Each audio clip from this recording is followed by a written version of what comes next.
Good day, ma'am, sir. My name is Mary Claire Alvaro. I am 25 years old and I'm from the Philippines. I am single and a college graduate.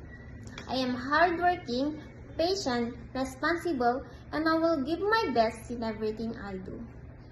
I have an experience as a house helper here in the Philippines, where I serve a family of 3, 2 adults and 1 child.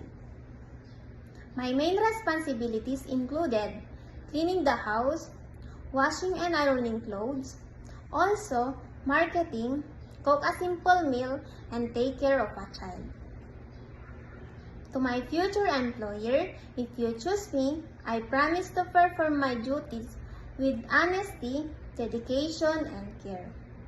I will treat your family as my own family, with love, respect, and sincerity. I truly hope you will give me the opportunity to work with your family. Thank you very much, and I will look forward serving your family.